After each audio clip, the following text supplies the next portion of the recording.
Eh, Ante todo, gracias por participar, gracias por venir, gracias por estar aquí.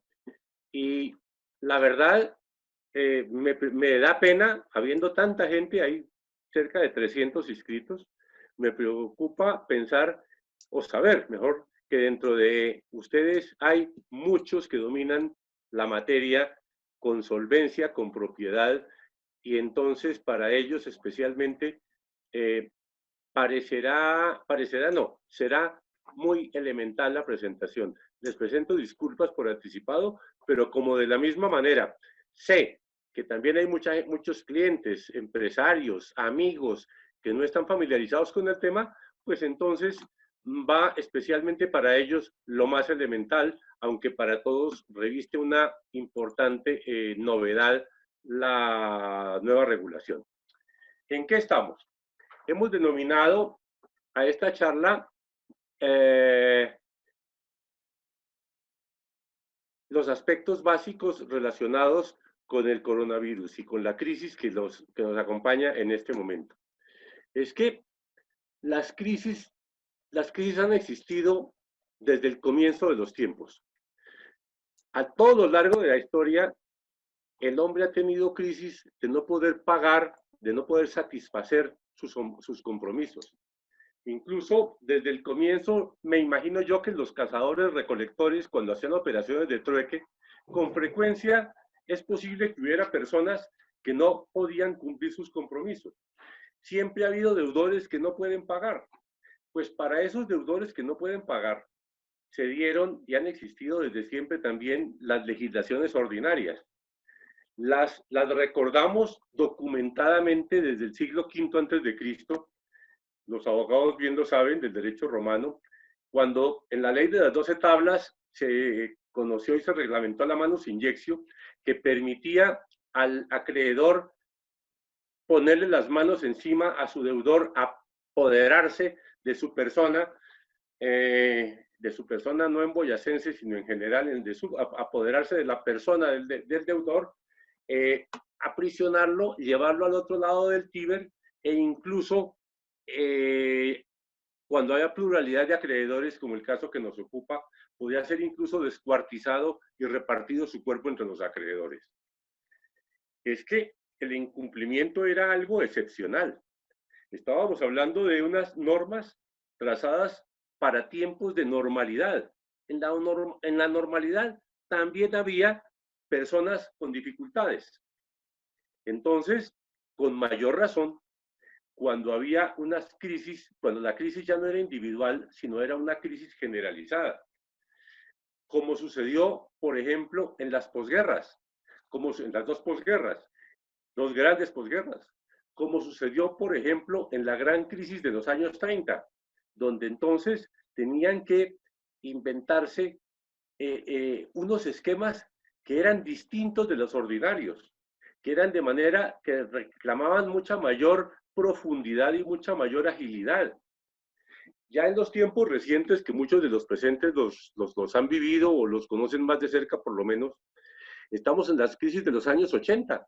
Las crisis de los años 80, que fueron sistémicas, pero principalmente para el sector financiero, pues obligaron al legislador a tomar legislaciones de emergencia para solucionar situaciones de emergencia.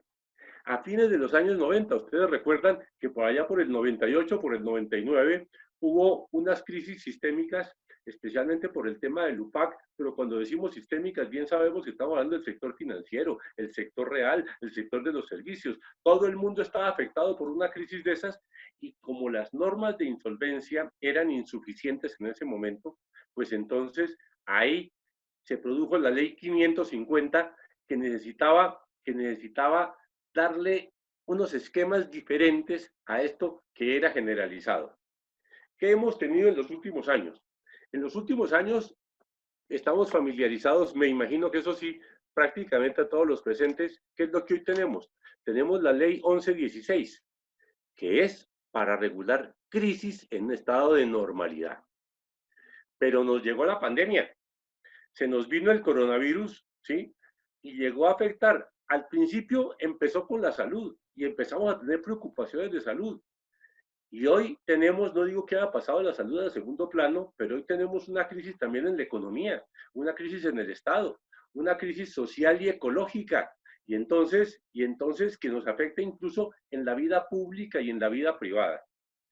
Para esos efectos, tenemos, nuestra Constitución tiene el artículo 215, que es para regular los estados de emergencia económica, social y ecológica.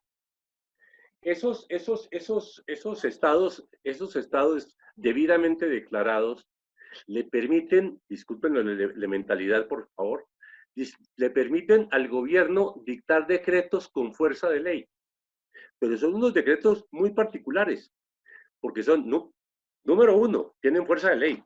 Número dos, son especiales para las materias afectadas por la crisis y también son temporales durante la época en la cual se supone que va a durar la crisis. Entonces, el gobierno nacional decretó, al amparo del 215 constitucional, declaró estado de emergencia, que repito, le permite legislar y ha legislado de una manera fenomenal.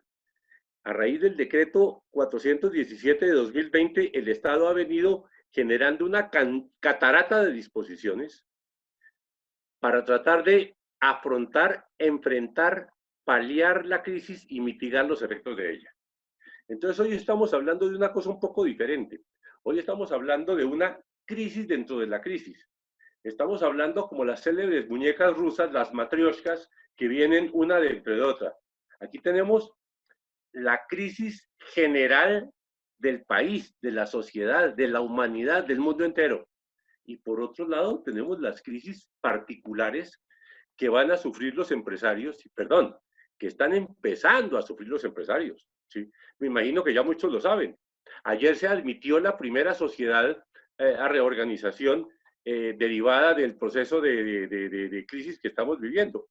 Ya va una, y qué pena, estamos viendo venir muchísimas. Se nos están haciendo muchísimas consultas sobre el nuevo régimen, y el nuevo régimen está preparado, perdón, está diseñado para eso, y las autoridades se están preparando para eso como se preparan los hospitales. Entonces, el 15 de marzo se produjo el estado de emergencia. No, se expidió el decreto.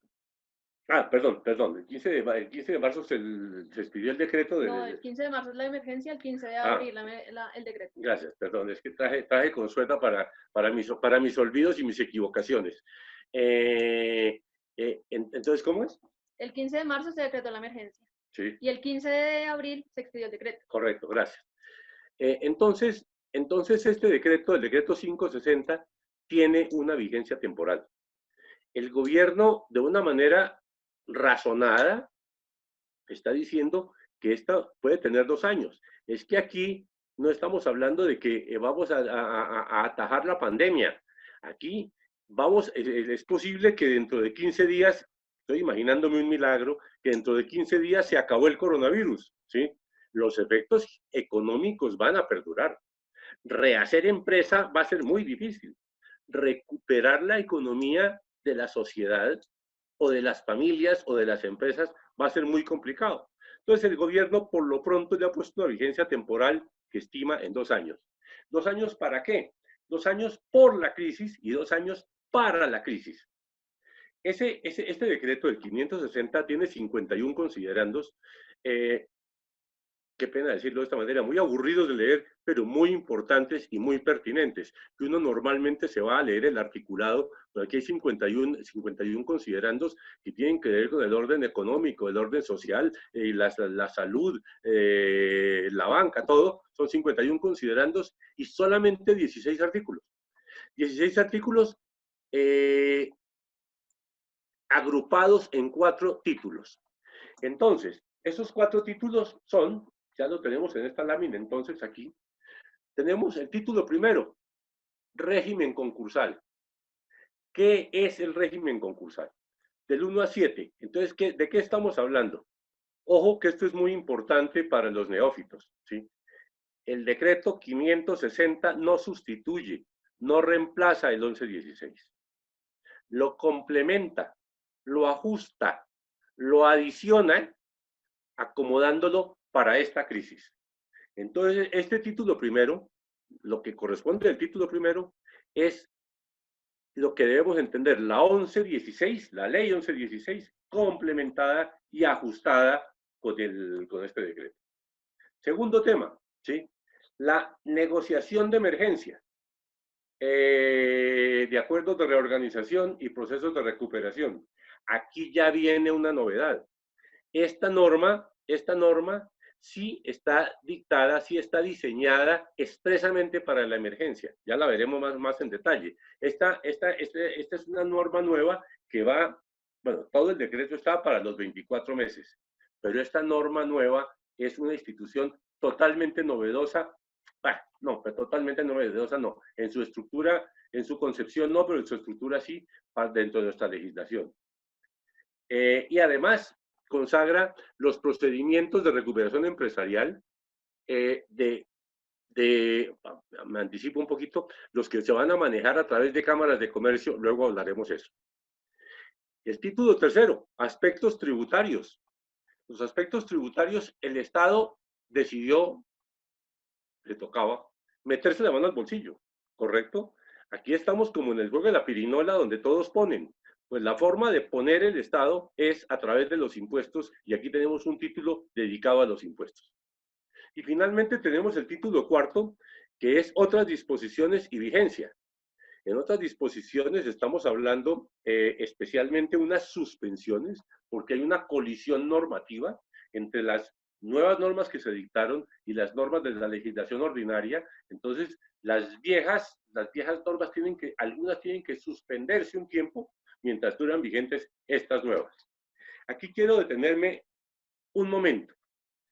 Y es que la superintendencia y en las diversas exposiciones que ha hecho la superintendencia, dicen que este es un sistema que se sostiene sobre 4 pilares.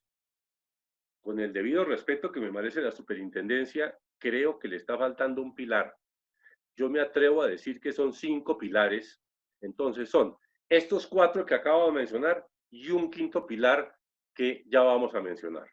¿Correcto? Entonces, como decía hace un momento, hay cosas que tienen por efecto modificar el sistema actual. Son trascendentales en lo sustancial y en lo procedimental. Y ustedes van a ver entonces que el porqué de este decreto, que insiste casi en todos los artículos, usa una fórmula sacramental y dice que para las empresas afectadas por la crisis, es que las afectadas por la crisis son todas, ¿sí? Son las fábricas que no están produciendo, son los establecimientos de comercio que están cerrados, es la movilidad que tiene la gente encerrada en sus casas. Es una afectación general porque no hay cómo producir, no hay cómo distribuir, no hay cómo consumir, no hay quien consuma, ¿sí? Y qué pena el terrorismo, pero eso, si se afecta el consumo, que es el último eslabón del proceso productivo y de consumo, pues no hay nada. Y hasta ahí estamos afectados. Entonces, una noción básica. Las diversas legislaciones se han venido oscilando entre si se protege al deudor o se protege a los acreedores. Hay unas que han sido más proteccionistas del uno y otras más proteccionistas de los otros. Piensen ustedes cuando al deudor se lo aprisionaba, se lo vendía como esclavo, se lo descuartizaba, se requerían normas que protegieran a ese pobre deudor. Pero en la Edad Media y en los tiempos modernos y en la época de la Francia imperial, también se buscaba proteger a los acreedores. Y decía, para que no vayan a ser lesionados, para que no los vayan a vulnerar en sus derechos, para que los avivatos que pena la expresión, para que los avivatos no los tumben. Entonces se dictaban normas encaminadas a eso, como aquella que les imponía usar un bonete verde al empresario quebrado para que todo el mundo en la calle supiera que era un peligro. Entonces, o defendemos al deudor o defendemos a los acreedores. La nueva legislación la nueva legislación, hablo desde la 550 para adelante, dejó de hablar del comerciante, etcétera, y habla de la empresa. ¿Por qué de la empresa? Porque cuando se protege la empresa, se está protegiendo todo. Si protegemos la empresa, protegemos al deudor. ¿El deudor quién es el deudor? El dueño de la empresa. Le estamos ayudando a cuidar su patrimonio. Protegemos a los acreedores, porque ellos le prestaron fue a esa empresa y si esa empresa subsiste, va a tener con qué pagarles. Va a proteger a los trabajadores, porque entonces si protegemos la empresa, el trabajo también va a seguir existiendo en esa entidad y entonces protegiendo la empresa no tenemos por qué preocuparnos de si vamos a proteger al pobre deudor o a los acreedores. Con la empresa nos salvamos todos, con la empresa salimos todos adelante. Entonces lo primero que hace el legislador, y este es el quinto pilar, ¿sí? Es, yo digo que son 15 porque es procedimental. Es que actualmente hay un cuello de botella en los procesos. Tú, que lo has visto de cerca, ¿por qué no les cuentas? La mayoría lo sabrán, pero el tema, no sé si a base de estadísticas, pero ¿qué es lo que yo llamo el cuello de botella? Y es el quinto pilar. Y digo que es el quinto pilar porque no es una institución fundamental, es algo tan sencillo, pero tan importante, que es que... Pues digamos que en los últimos 3 años, la superintendencia ha venido experimentando un crecimiento gigante del número de solicitudes y el número de procesos de reorganización. Las estadísticas de la superintendencia, con corte a 31 de diciembre del 2019, decían que de 2014 a 2019 el crecimiento en los procesos de insolvencia que llevaba la superintendencia había sido del 121% de 2014 a 2019, en el sentido que en 2014 la superintendencia había tramitado 576 solicitudes de admisión a procesos de reorganización y solo en 2019 recibió 1.272. Eso no solo revisando las solicitudes de admisión, sino dando curso a los trámites que ya se habían iniciado, tramitando las solicitudes de liquidación, las solicitudes de validación y además vigilando, por así decirlo, el cumplimiento de los acuerdos que se encontraban en ejecución. Entonces, lo cierto es que la superintendencia, mientras que en 2017, bueno, la ley 1116 establece que desde la presentación de la solicitud, la superintendencia tiene 3 días para pronunciarse. Lo cierto es que por lo menos en los últimos años eso nunca se ha visto. En 2017 un proceso de admisión se podía estar demorando más o menos un mes entre la solicitud, el requerimiento y la admisión. Pero ya en el 2020 se está demorando más o menos de 4 a 6 meses. Por ejemplo, justamente hoy en la Superintendencia de Sociedades admitió a una sociedad a proceso de reorganización que había presentado su solicitud el 24 de septiembre. Entonces, experimentando este represamiento en el que, por supuesto, no dan abasto y además están sujetos a un presupuesto, pues que tampoco les da para tener más manos, la superintendencia estaba supremamente ahogada y ha venido implementando políticas de descongestión, también teniendo en cuenta que si bien la ley 1116 establece que únicamente es necesario presentar 9 documentos con la solicitud de admisión, históricamente la superintendencia hace unos requerimientos, pues que hoy en día las solicitudes que nosotros presentamos no van acompañadas de 9 anexos, sino de casi 40, con el fin de disminuir, por así decirlo, el volumen del requerimiento que en su momento presentará la superintendencia. Entonces, perdón que te interrumpa. Entonces, fíjense ustedes que si una solicitud, claro, una golondrina no hace verano, pero es el ejemplo de lo que salió hoy. Una solicitud de septiembre fue admitida hoy. Imaginémonos el caso del coronavirus. Esta mañana leí en el periódico, en El Tiempo, está en primera página, lo pueden verificar todos ustedes, que las pruebas de coronavirus, el resultado se puede estar demorando 3 semanas. Pues el resultado se le está entregando a los herederos del que tuvo coronavirus, ¿sí? Ese personaje, al cabo de 3 semanas de saber que le dio el coronavirus, ya el diagnóstico no le sirve para nada. Perdón. Listo. Entonces, en ese orden de ideas, por ejemplo, del 16 de abril, el día después de que se expidió el decreto, a hoy, la superintendencia se ha pronunciado respecto de solicitudes de admisión. La primera, como ya lo decíamos, del 24 de septiembre, y la última, la solicitud más reciente, del 31 de marzo, eso sin contar, como ya lo habíamos dicho, de la admisión que se dio mediante auto de ayer de la primera admisión, de la primera sociedad que solicitó, o por lo menos la primera que fue admitida, al trámite de negociación de emergencia establecido en el decreto 560. Pero ahora entrando un poco más en materia al trámite de reorganización ordinario y nuevamente con el fin de agilizar los procedimientos de insolvencia, porque por supuesto estos tiempos en la admisión también se dan a todo lo largo del proceso de reorganización. El decreto 560 estableció que los procesos de admisión iban a ser mucho más rápidos. ¿En qué sentido? En el sentido de que la superintendencia se supone que no va a auditar la información que es presentada, es decir, que en principio no la revisaría en detalle, sino que simplemente va a verificar que la sociedad que está solicitando su admisión certifique que lleva la contabilidad regular de sus negocios y dice la completitud de la información requerida. Eso daría a entender que se trata del checklist que sabemos que siempre han tenido porque siempre lo ponen en los autos de admisión, pero que no habría requerimientos de información, sin perjuicio de lo cual el decreto también establece que con el auto de admisión la superintendencia se reserva la facultad de solicitar la ampliación, ajuste o actualización de alguna de la información aportada. Todo esto bajo el entendido de que además todos los documentos que se presentan con la admisión deben ir firmados por representante legal, contador y si lo hay, revisor fiscal.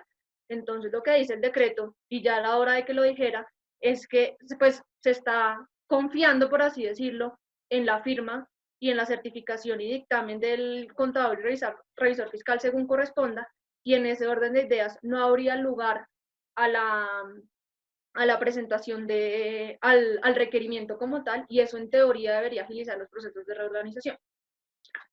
Perdón, una interpelación. Yo me atrevo a decir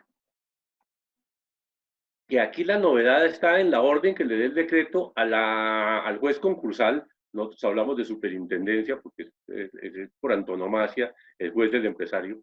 Le dice que proceda de manera expedita a aceptar la solicitud que se le formula. No es novedad porque es que cuando el legislador, según decía Natalia, cuando el legislador le fijó 3 días al juez concursal para admitirla, desde luego el legislador nunca pensó que la superintendencia pueda hacer una revisión tan exhaustiva como la que estaba haciendo, ¿sí? No le estoy censurando, la superintendencia fue mucho más allá de la ley, y fue mucho más allá de la ley porque uno recibía unos requerimientos contra una solicitud donde la superintendencia le cruzaba activos, pasivos, esta partida no concuerda con tal otra desde el punto de vista jurídico, etcétera. Era un estudio verdaderamente de fondo. Entonces yo me atrevo a pensar que la superintendencia, ¿qué la motivaba para eso? Eso la motivaba el hecho de tratar de tener una barda alta, una talanquera, ¿sí? Para que no se metieran sinvergüenzas, ¿sí? Para que no se metieran personas solicitar por solicitar, para dilatarle el pago a sus acreedores, para entrevar los procedimientos. Entonces la superintendencia fue muy rigurosa. Hoy la superintendencia, como dice Natalia, le dice, no sea tan rigurosa, haga una lista de chequeo de cumplimiento formal y por el fondo me responde después. Y por el fondo responden el empresario, el contador y el revisor fiscal. Están respondiendo con su firma y tendrán las sanciones correspondientes en caso de que quebranten sus deberes legales o los reglamentos de su profesión. Perdóname. También es importante tener en cuenta en ese artículo específicamente, que es el artículo 2 del decreto, que hay por lo menos 2 vacíos. Si bien el decreto dice que la admisión al proceso de reorganización va a ser un proceso mucho más ágil, se ha interpretado que eso implica que no va a haber un requerimiento adicional de información, pero el decreto no lo dice y además dice el proceso de admisión va a ser mucho más ágil dependiendo de los recursos con los que cuente la Superintendencia de Sociedades.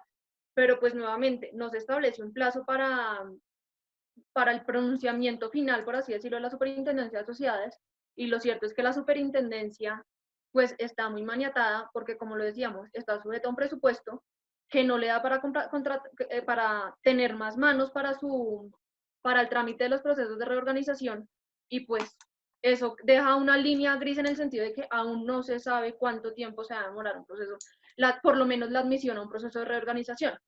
Ahora bien, en promedio, actualmente un proceso de reorganización se está demorando más o menos de 20 a 24 meses, desde la fecha de admisión, sin contar el tiempo que pasa desde la, desde la, desde la fecha de admisión. Por ejemplo, ahorita tenemos en la oficina una sociedad que está en proceso de reorganización y llevamos la semana entrante cumplimos un año de que nos citen a la audiencia de resolución de objeciones. Obviamente eso ante el cliente no tiene ninguna explicación y además eso sigue reventando a las sociedades. Así como pasa con la citación a las audiencias, también pasa con las solicitudes de autorización que se presentan en la Superintendencia de Sociedades. Tradicionalmente, el artículo 17 de la 1116 establecía que desde el momento en que se presenta la solicitud de admisión al proceso de reorganización y hasta la confirmación del mismo, las sociedades en concurso no podrían realizar el pago de obligaciones causadas con anterioridad a la fecha de corte, por así decirlo, sin autorización previa del concurso. Estas autorizaciones hoy se están demorando más o menos de 6 a 8 meses. En el caso nuestro, puede que haya algunos trámites más cortos, pero eso nuevamente sigue reventando a las sociedades, y lo que ha dicho la superintendencia en varias de las charlas que ha dado a partir de la expedición del decreto es que también es importante, primero, aliviar un poco la caja de las sociedades, segundo, pensar en los pequeños empresarios y en las MIPYMES, que en este momento se están viendo muy afectadas por el coronavirus, pero además agilizar el proceso de negociación cuando hay unos acreedores a los que se les deben cantidades mínimas, pero que también demoran el proceso de reorganización. Por ejemplo, en un proceso que tiene 3.000 o 4.000 acreedores en los procesos grandes, entonces, con el propósito de enfocarse en los acreedores más grandes y salir, por así decirlo, de los acreedores más pequeños, el artículo tercero del decreto 560 establece la posibilidad de que la sociedad realice de manera anticipada el pago de las acreencias a favor de acreedores laborales y proveedores, siempre y cuando estos no estén vinculados a la sociedad, porque además de la prohibición que establece el 560, el artículo 69 de la ley 1116 establece que los acreedores vinculados a la sociedad quedan legalmente postergados sin necesidad de autorización de la Superintendencia de Sociedades. En ese sentido, en estos casos que se vaya a hacer el pago anticipado de las acreencias de conformidad con lo establecido en el decreto, simplemente se necesitaría el visto bueno del promotor en caso de que hubiera sido designado un promotor para ese proceso de reorganización, y además informar a la Superintendencia de Sociedades dentro de los 5 días siguientes a la realización del pago a quienes se les pagó, a qué clase pertenecían, la cuantía del pago y los soportes de pago correspondientes. Pero no se va a necesitar contar con la autorización, que como ya les decíamos es muy demorada y obviamente congestiona más a la Superintendencia de Sociedades. Y además, el artículo 17 también establece que no se pueden vender activos por fuera del giro ordinario de los negocios de la sociedad sin autorización de la Superintendencia de Sociedades. Teniendo en cuenta que por lo general las sociedades en procesos de reorganización están muy apretadas de caja, el decreto establece que las sociedades pueden proceder a la venta de activos no operacionales sin autorización de la Superintendencia de Sociedades, siempre y cuando, en primer lugar, el valor de la venta no supere el monto de las acreencias a ser pagadas, es decir, este 5%, y la venta se haga a condiciones de mercado. Y adicionalmente, el decreto también deja abierta la puerta a que muchas de estas sociedades en reorganización tienen medidas cautelares decretadas sobre sus activos, tanto operacionales como no operacionales. Entonces dice, si el activo no está sujeto a ninguna medida cautelar, puede venderlo sin ningún problema, informar a la Superintendencia de Sociedades. Si el activo está sujeto a alguna medida cautelar, la Superintendencia de Sociedades, el deudor puede pedir al juez del concurso el levantamiento de las medidas cautelares, y la Superintendencia de Sociedades puede, de considerarlo procedente, puede ordenar el levantamiento de los embargos sin necesidad de expedirse un auto que ordene los desembargos, sino simplemente con la expedición de los oficios de desembargo. Obviamente, como lo establece también el decreto, la ley 1116, la última parte del decreto establece que en caso de que los administradores violen alguna de las restricciones o obligaciones establecidas en este artículo, por supuesto, los administradores estarán sujetos a la responsabilidad solidaria de los perjuicios que este incumplimiento pueda implicar, además de las sanciones que establece el artículo 86 de la ley 222. Estas dos cosas que ha dicho Natalia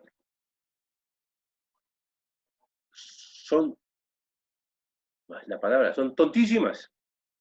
No, no te estoy regañando, bueno, son tontísimas en el sentido de que son cosas muy elementales, ¿sí? No son las grandes instituciones y sin embargo constituyen hoy por hoy el cuello de botella, ¿sí? El hecho de que de verdad se haga por chequeo, cumple, ¿sí? Ya después veremos qué responsables hay. Eso es un alivio muy importante, como que le entreguen a uno la prueba del coronavirus al día siguiente. Y dos, que le permitan pagar las pequeñas acreencias, eso tiene un triple efecto fenomenal. Número uno, un efecto procesal. Natalia ponía como ejemplo, y lo hemos conocido y lo hemos tenido, ¿sí? Una empresa con 4.000 acreedores. ¿Qué hace un proceso judicial con 4.000 partes? Eso es un desastre de manejo procedimental. Número dos, desde el punto de vista social. ¿Qué sentido tiene tener comprometidos en un proceso judicial a los trabajadores de la empresa, a los pequeños proveedores, a quien se les deben unos pocos miles de pesos, que para ellos son muy importantes? Tiene sentido social. Y número tres, tiene sentido económico también, ¿sí? Porque es que esto es una gran cadena, la gran cadena del consumo. Y el hecho de que alguno de los eslabones de esa cadena esté trabado en un proceso judicial con sus deudas, ¿sí? Unas acreencias, así sean pequeñas, eso entraba en mayor o menor medida el proceso productivo. Entonces ese es el que denominaría yo el quinto pilar, que no por sencillo es menos trascendente. Pero entonces, eso era lo de forma. Vámonos a lo de fondo. En este cuadro hay muchas cosas que requieren una explicación de cómo era antes y cómo es ahora. En el primero de esos piñones encontramos la capitalización de pasivos. Pues parece una verdad de perogrullo. ¿Se pueden capitalizar los pasivos? Pues no. En el régimen actual no hay posibilidad fácil de capitalizar los pasivos. ¿Por qué? Porque el legislador consideró, y la interpretación que se le dio a las normas siempre, desde hace muchos años, llegó a considerar que es que al aceptar que un pasivo se volviera capital, se le estaban entregando, por ejemplo, unas acciones de la sociedad a ese acreedor, y que al entregarle las acciones se le estaba haciendo un pago, y que al hacérsele ese pago a ese financiero, por decir cualquier cosa, ¿sí? se estaba saltando la prelación de pagos y se le estaba pagando a él por encima de los trabajadores, por encima de la DIAN, por encima de los prendarios, por encima de los hipotecarios, por encima de los proveedores. Entonces, no tenía ningún sentido. Entonces, así veníamos con la 1116 y con los regímenes anteriores. Ahora el legislador, con muy buen criterio, a mi modo de ver, bueno, el gobierno legislador, ¿sí? Ha dicho no, sí se pueden hacer las capitalizaciones. Y sí se puede hacer que los acreedores suscriban acciones o cuotas de capital, depende de la sociedad que estemos hablando, o suscriban y adquieran bonos de riesgo. ¿En qué está pensando el legislador? Hombre, eso es una manera de bajar el endeudamiento de la empresa, que es lo que queremos, de liberarle un poco de obligaciones y permitir, por ejemplo, luego hablaremos de eso en detalle, que los acuerdos sean a más corto plazo. Entonces, hoy se permiten todos esos tipos de mecanismos de subordinación a deuda, ¿sí? Vía bonos u otros mecanismos, o la capitalización sin que se considere pago, aunque el legislador no lo dice así. Otra, ahí en el piñón verde, ¿sí? Dice flexibilización de los plazos de pago, pagos simultáneos, etcétera. También para los que no son versados en el tema, ¿sí? Tenemos que, como el título 40 del libro cuarto del Código Civil nos habla de la prelación de pagos y nos habla de 5 clases de acreedores, y dentro de ellos a mí me salen 16 subclases, no se puede pagar al 2 mientras no se haya pagado el 1, ni al 3 mientras no se pague el 2, ni al 4 mientras no se le pague al 3, y así sucesivamente, uno por uno, sin permitir simultaneidad de pagos, sin permitir que se traslapen los pagos, ¿sí? Entonces, si vamos a pagarles a todos rigurosamente en orden, pues eso nos alarga los términos de los acuerdos. Podemos llevar a un acuerdo a 10, 15, 20, 25 años, ¿sí? Mientras se pagan todas las deudas. Entonces el legislador dice, no, hay muchas formas de flexibilizar. Por ejemplo, la capitalización. Por ejemplo, otro importantísimo, los pactos de deuda sostenible que está ahí en el piñón anaranjado. ¿Qué es pacto de deuda sostenible? El legislador y la interpretación de la ley, más la interpretación que el propio legislador, señalaban que cuando hubiera un acuerdo de reorganización, tenía que estar pactado dentro del mismo el pago del 100% de las acreencias. Eso no es lógico. Todas las empresas requieren crédito, en mayor o menor medida. Crédito institucional financiero, por ejemplo, crédito de los proveedores. Nadie paga de contado. Siempre hay un nivel de endeudamiento que es razonable, es conveniente, es necesario en la mayoría de las empresas. Entonces ahora el legislador dijo, ¿sabe qué? Ustedes en los acuerdos pueden pactar algún nivel de deuda sostenible, que aparte del que va a ser objeto de reestructuración o de reperfilamiento, ¿sí? Esto va a tener un régimen especial y lo vamos a convertir, por ejemplo, en bonos de riesgo o en unos títulos de deuda posteriores que se paguen más adelante como deuda sostenible por fuera del acuerdo. 3. El piñón lila, ¿será eso? Cambiaste, perdón. El lila. Lila. El piñón lila nos dice la descarga de pasivo que exceda la valoración de la empresa. ¿Sí? Es que no tiene ningún sentido que una empresa valga 100 y tenga de pasivo 150 y que tengamos que hacer proyecciones para pagar 150 cuando la empresa no vale sino 100. Entonces la ley le permite descargar a la empresa de una porción de pasivos. Ustedes recuerdan que en náutica se habla de la línea de flotación de los buques. La línea que va a ras de agua, permítanme la expresión, ¿sí? Esa es la línea de flotación. Lo de abajo, la quilla del barco que está sumergida, ¿sí? Esa está consumida. Aquí pasó lo mismo. Aquí se consumió ya una parte del patrimonio, se consumió, en el mejor de los casos, el capital de los accionistas. Y entonces hay que descargar todo ese pasivo. ¿Qué es descargar? Es el equivalente a lo que tenemos hoy en la persona natural no comerciante, que es el descargue de pasivos que se denomina el fresh start para arrancar. La vieja deuda la paga con el viejo patrimonio y la nueva deuda la paga con lo que adquiera de aquí para adelante. Entonces, aquí en este caso el legislador dijo, mire, si el endeudamiento es superior a la valorización de la empresa, perdón, la valorización no, a la valoración, a la valoración del negocio, del negocio en marcha, ¿sí? Pues el acuerdo puede prever que se descargue toda esa porción de deuda que no va a poder ser pagada. ¿Para qué? Pero no es que no pueda ser pagada a lo largo de la vida de esa empresa, sino para admitir la inversión de quienes quieran adquirir la empresa, pero comprarla por lo que vale, no comprarla por lo que debe. Nadie va, las cosas valen lo que dan por ellas y quedan por ellas, lo que vale y no lo que debe. Entonces esta empresa, el ejemplo que estaba poniendo, ¿sí? La empresa vale 100 y debe 150, no pueden pedirme a mí como inversionista, como un fondo de capital, que yo venga y diga, mire, yo pago 150, ¿qué es lo que debe? Entonces el legislador aquí permite descargar, que el acuerdo descargue esa porción, empezando, por ejemplo, por castigar el capital de los accionistas. Los accionistas asumieron su riesgo cuando invirtieron en la empresa.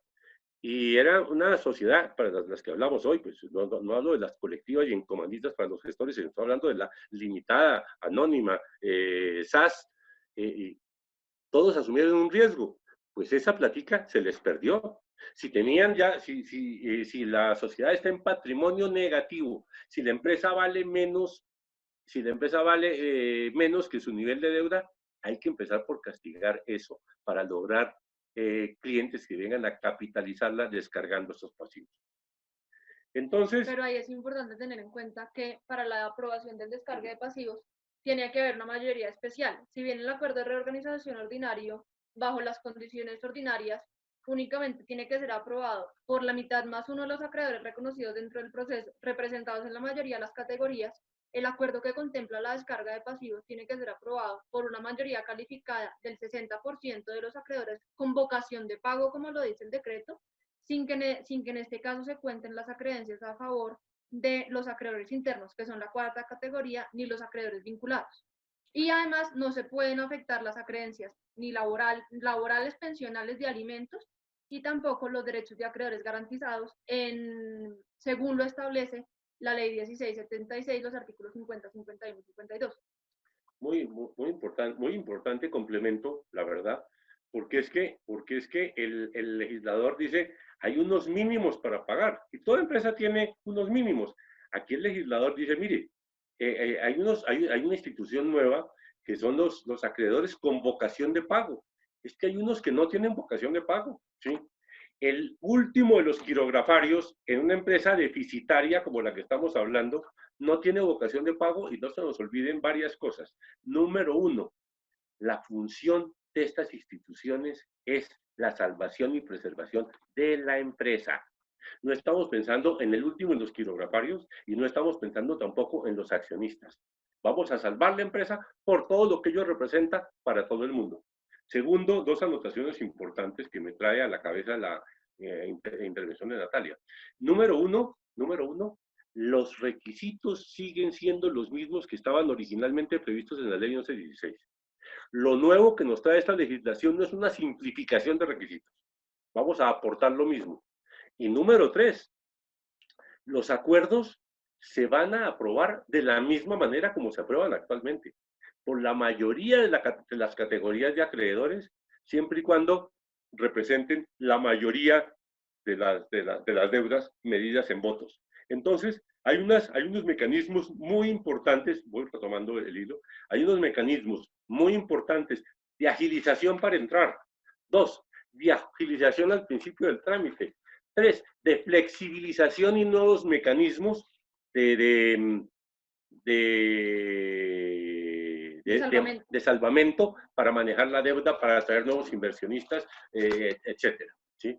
Entonces, esos son básicamente mecanismos de alivio y reactivación. Entonces, ¿qué pasa con el nuevo endeudamiento?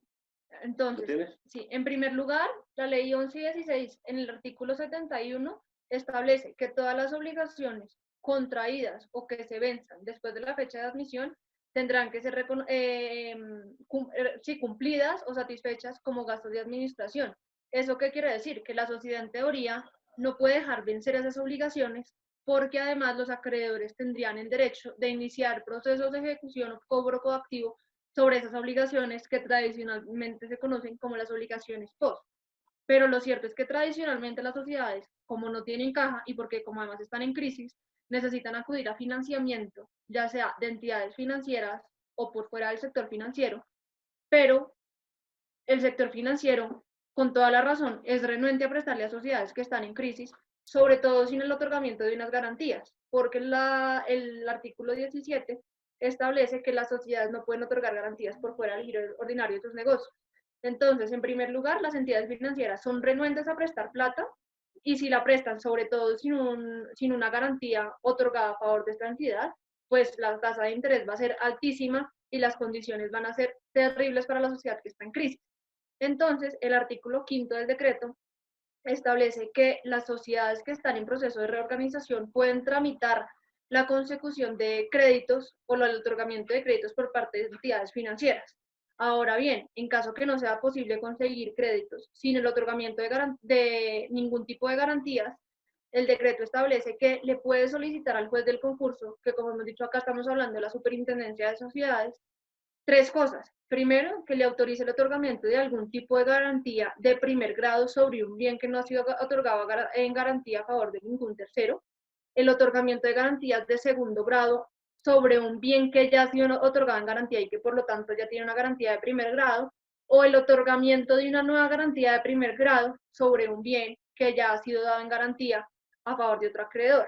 En este último caso, lo que el decreto establece es, primero, se debe contar con la autorización del acreedor de primera clase que ya fue garantizado, porque ahí estaría compartiendo prelación sí, estaría compartiendo el primer grado con el nuevo acreedor garantizado, o la superintendencia, aún sin contar con la autorización de este acreedor garantizado, puede otorgar la autorización si el deudor demuestra que hay garantías suficientes para respaldar el pago de los dos acreedores. En ese orden de ideas, lo que ha dicho la superintendencia es que garantía suficiente de pago podría ser, por ejemplo, un pago preferente, como se establece muchas veces en los acuerdos de reorganización, la sustitución de garantías, entre otras opciones, pues que la gente irá descubriendo a medida que va desarrollando estas nuevas alternativas. Adicionalmente, como estas autorizaciones tienen que ser tramitadas por el juez del concurso cuando implican el otorgamiento de garantías, la sociedad en concurso debe presentar una solicitud escrita al juez del concurso, quien correrá traslado por 10 días a las demás partes interesadas en el proceso. Dentro de este plazo de traslado, los acreedores pueden presentar ofertas de financiación propias o incluso de terceros que consideren que se estarían otorgando en términos menos gravosos que los propuestos por el deudor.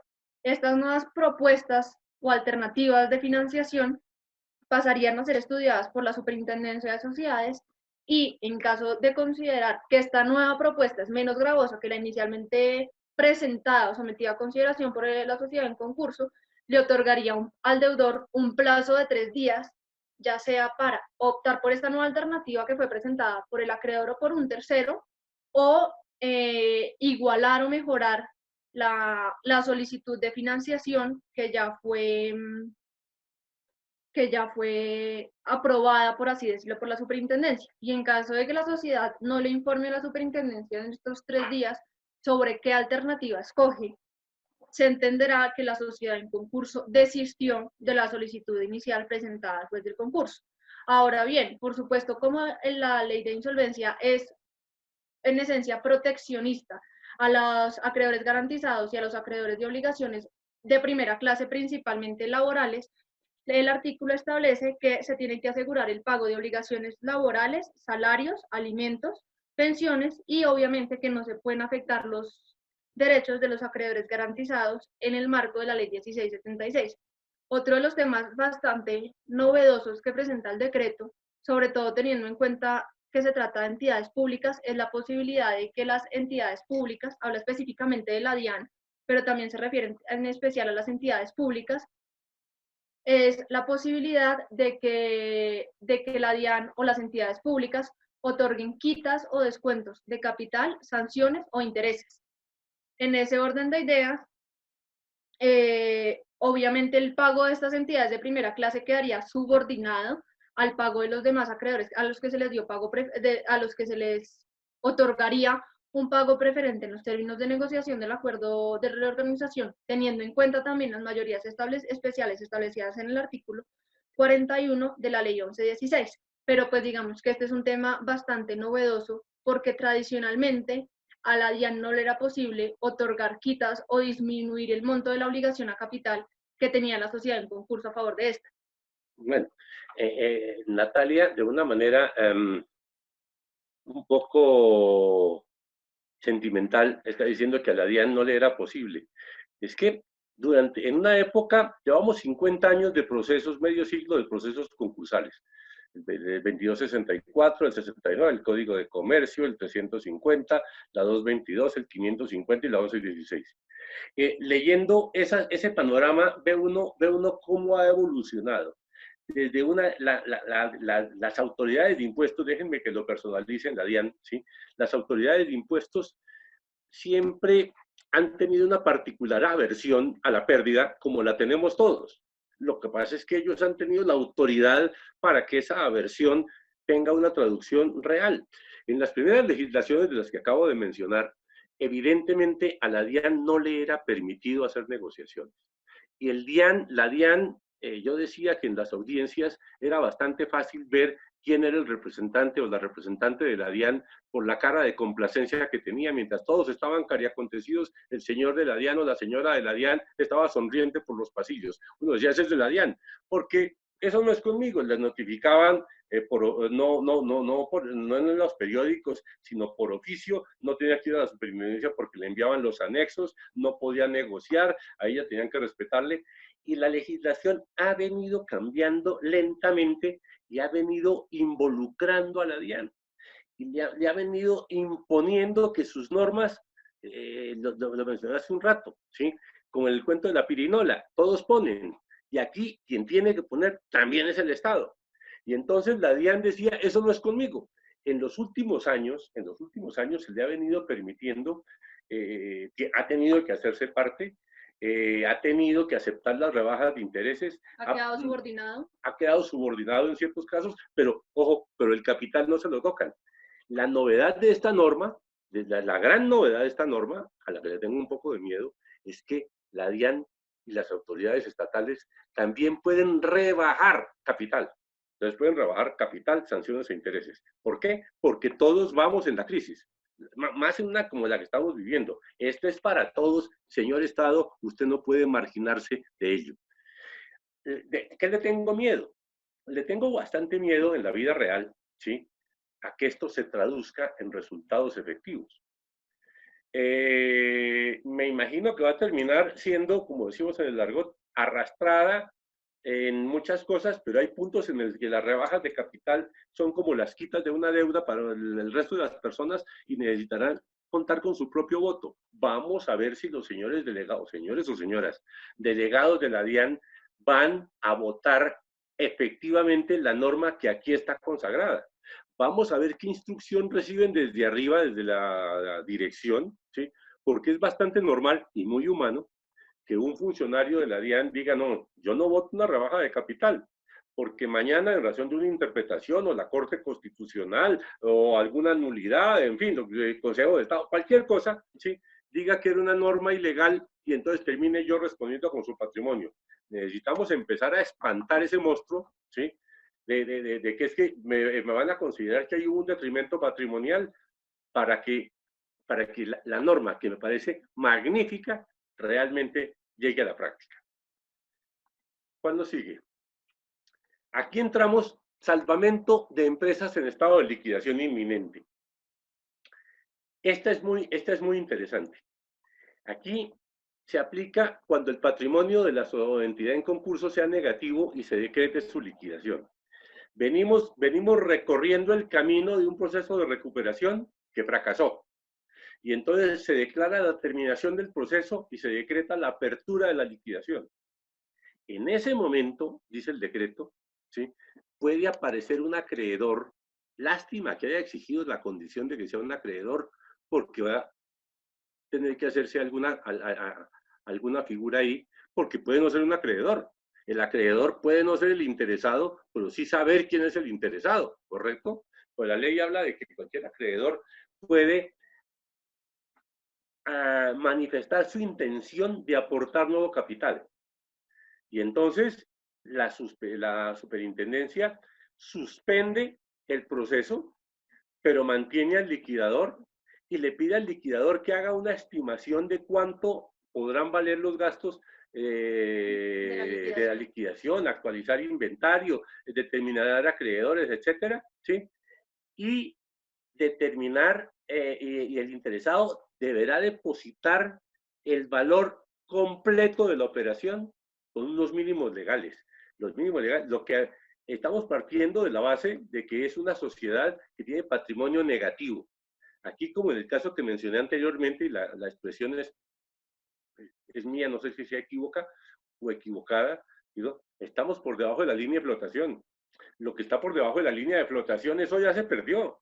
Entonces el inversionista viene y viene es a comprar lo que hay sobre el agua, lo que ya se consumió, literalmente hablando, lo que ya se consumió no es susceptible de que se lo cobren al inversionista. Y entonces cuando se hacen estas verificaciones, ¿sí? El juez aprueba la operación y el inversionista, llamémoslo así, ese acreedor inversionista, tiene que hacer un depósito completo de todo el valor que permita pagar la totalidad del pasivo externo. Convocación de pago. Correcto, muy importante. Aquí rige la teoría a través de que pasivo que tenga vocación de pago, ¿sí? Es que volvemos al caso, los acreedores, quirografarios finales, esos no tienen vocación de pago, ¿sí? Los accionistas no tienen vocación de recuperación de su inversión. A ellos se les van a cancelar las acciones, ¿sí? La inversión que haga este fondo de capital, por ejemplo, la inversión que haga este fondo de capital, ¿sí? Va a ser el nuevo capital de la empresa y le está comprando saneada y le está comprando, como dice la ley, le está comprando sin deuda. A mí de esta figura no me gusta que no esté previsto un pasivo sostenible, porque dicen que ese fondo de inversión tiene que traer, fondo de inversión, perdón, el inversionista, que tiene que traer la totalidad que dé para pagar a los trabajadores, a los impuestos, a los garantizados y a todos los que tengan vocación de pago. Yo pienso que a ese fondo, a ese inversionista, debería habérsele previsto un pasivo sostenible. Al cual habrá que sumarle, por supuesto, entonces, los gastos de la eventual liquidación, y ahí hay una particularidad. Hay que liquidar también las indemnizaciones de los trabajadores. A los trabajadores, si esto se fuera a ir para una liquidación, habría que liquidarlos con indemnización. Entonces le dicen, señor inversionista, venga y pague, incluidos esas indemnizaciones. Pero esas no se le van a pagar a los trabajadores, esas se mantendrán en una reserva para capital de trabajo, porque la empresa va a seguir subsistiendo y los trabajadores van a seguir manteniendo, eso pensamos, van a seguir manteniendo su puesto de trabajo.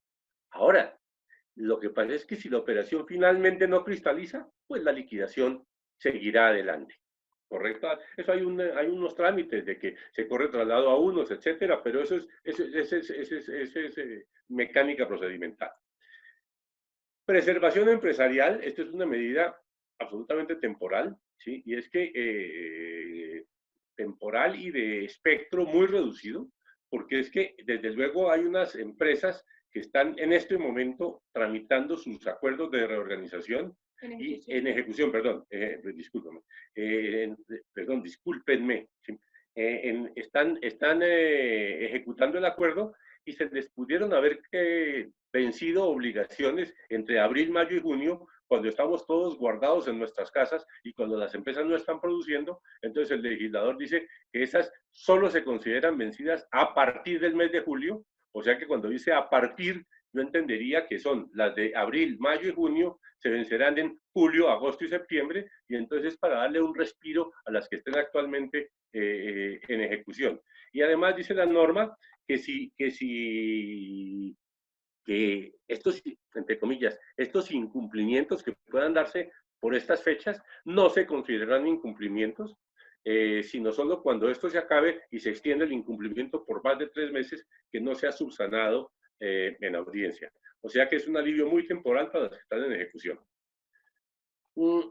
Y aquí entramos entonces a un pilar muy importante, es la negociación de emergencia.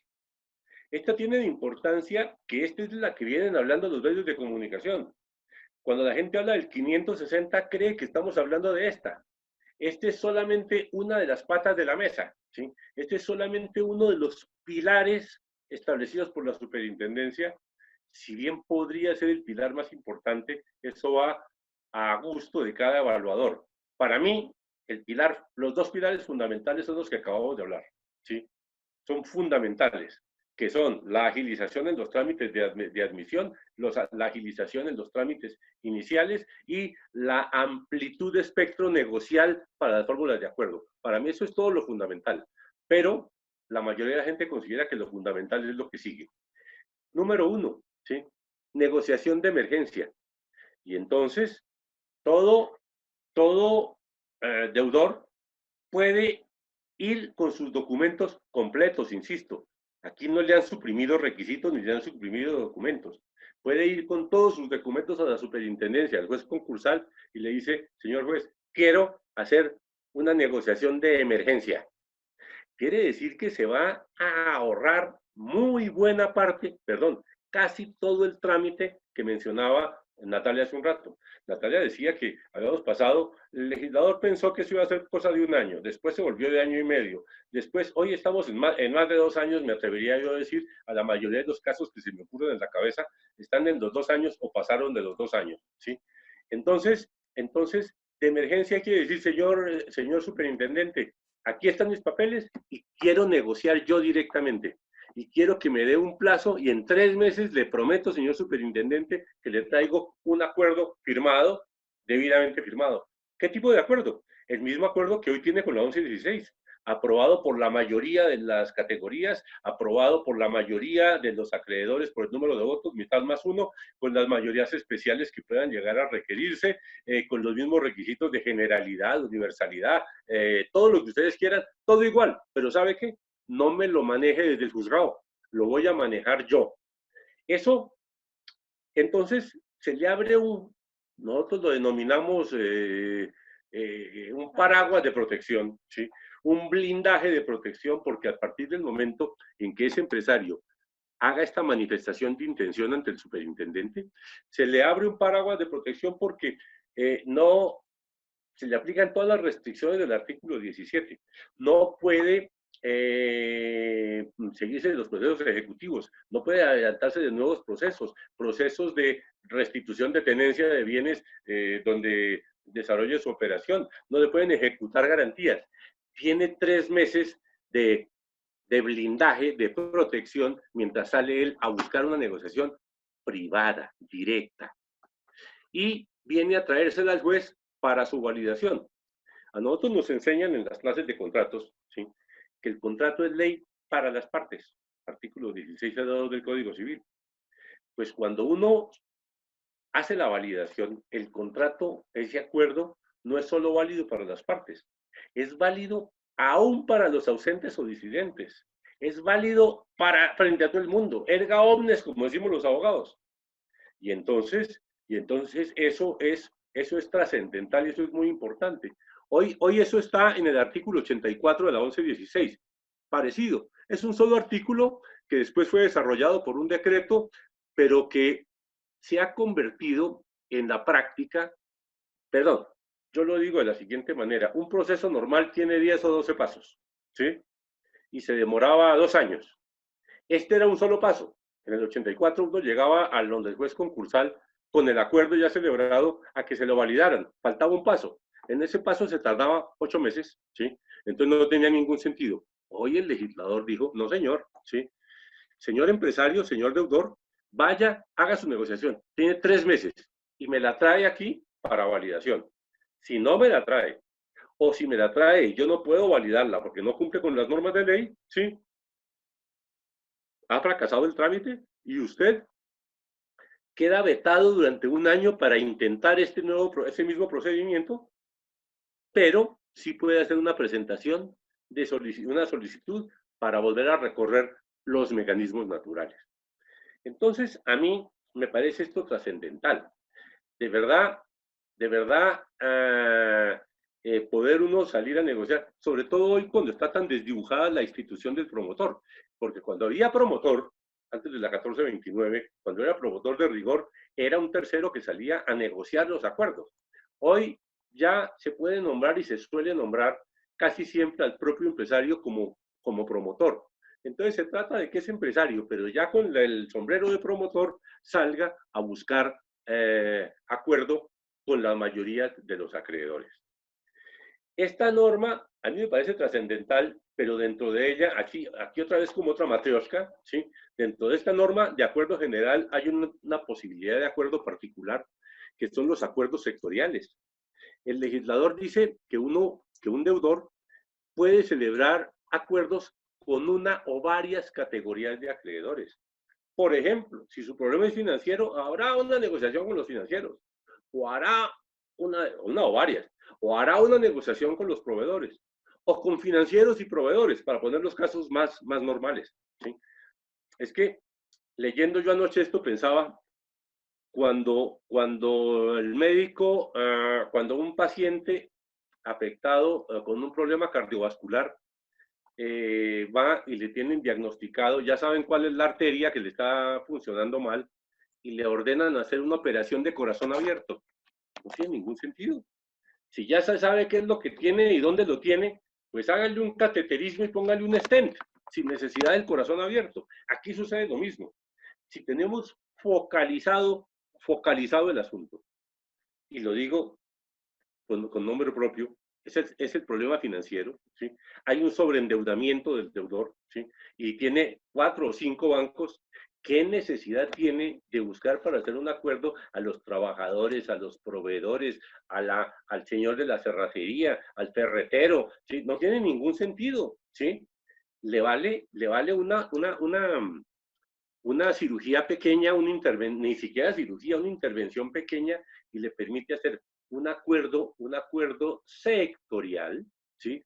Que de la misma manera va y se la lleva al juez concursal para que el juez concursal le haga control de legalidad, le dé la bendición, y ese acuerdo sectorial quedará para todos los acreedores de ese sector sin involucrar a los demás.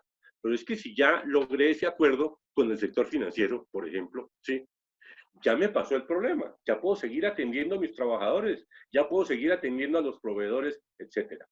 Entonces, esa es una particularidad. Dentro de este esquema, también se suspenden los procesos de ejecución, ¿sí? Durante esos 3 meses, como decía, y de restituciones. Y además, una particularidad, se pueden, a gusto, a criterio del empresario, se pueden aplazar los pagos y gastos de administración que no sean los laborales, parafiscales y de seguridad social. Y entonces digo yo, los gastos de administración, yo estoy en crisis, tengo muy poco oxígeno, uso el oxígeno para lo fundamental mientras hago el trámite. Entonces, este panorama, yo creo que es muy importante, y yo creo que 3 meses es un término más que suficiente. Yo creo que los banqueros tienen bastante, perdón la expresión, bastante calibrada a la mayoría de sus deudores, y saben que hay unos deudores que son conchudos, y saben que hay unos deudores que se están escudando en un procedimiento de esta naturaleza. Pues con ellos el acuerdo no va a ser fácil, pero el empresario, como lo que estamos viviendo ahorita, que está afectado por una crisis real, que es un buen pagador, que pone la cara, que pasa al teléfono. Yo creo que 3 meses es suficiente para llegar a eso. Sí, ¿qué más tenemos ahí? Ahora, otro de los pilares que señalan los autores de la ley, hablo de superintendencia y autoridades de gobierno, son los procedimientos de recuperación ante cámaras de comercio. Esto tiene una particularidad, y es que la superintendencia es muy chiquita para todo lo que tiene encima en este momento, y más para para la catarata que se le viene encima, o el tsunami, como decía alguien en días pasados, que se le viene encima un tsunami de procesos, ¿sí? Y la superintendencia tiene en este momento solamente 8 sedes, la de Bogotá y 7 capitales, que son Cali, Medellín, Barranquilla, Cartagena, Manizales, Bucaramanga y San Andrés, ¿sí? Tiene solamente la superintendencia y 7 intendencias. Es claramente insuficiente para lo que tiene actualmente y para lo que se le viene. Tenemos 1.022 municipios en el país. Tenemos 57 cámaras de comercio. Entonces, lo que dijo el legislador, digo, mire, ¿sí? Por supuesto, la superintendencia es el ente ideal, intendencia o superintendencia, para los empresarios. Pero hay una entidad que tiene una gran respetabilidad y una mayor cobertura, que son las cámaras de comercio. 57 cámaras del país que cubren los 1.122 municipios.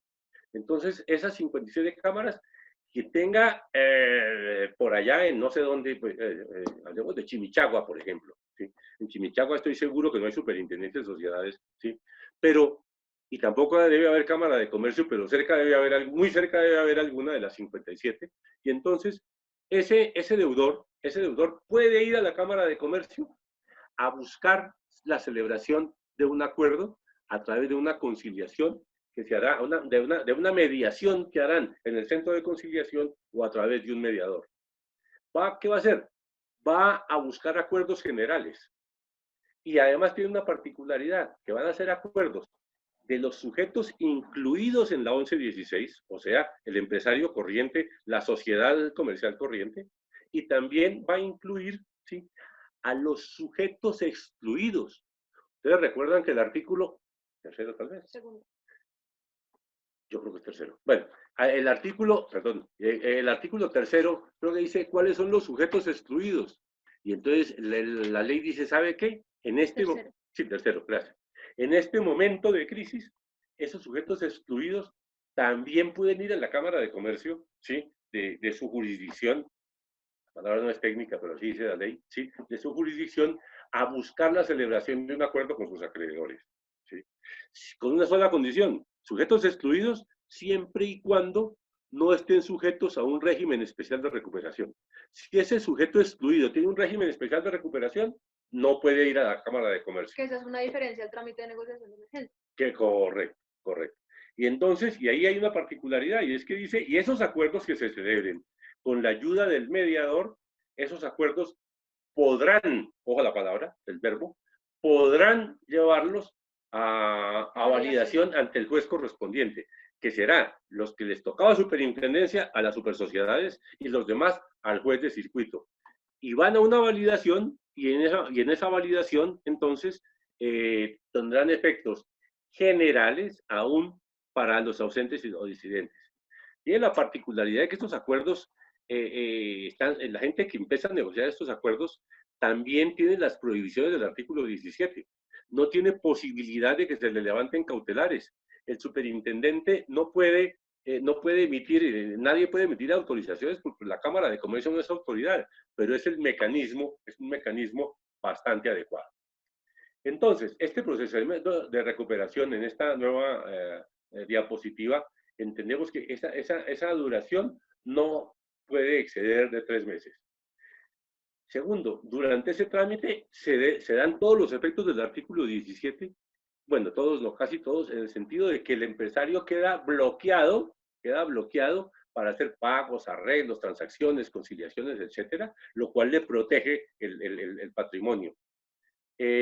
Dos, le quedan vedados en su contra los procesos ejecutivos, pero no hay levantamiento de cautelares, ni proceden autorizaciones, pero en 3 meses. Yo creo que los acreedores, sabiendo que estamos en una cosa que tiene término, y un término precario, que son 3 meses, yo creo que nadie tiene afán de salir a hacer ejecuciones, porque una ejecución, por rápida que sea, no se va a hacer en menos de 3 meses.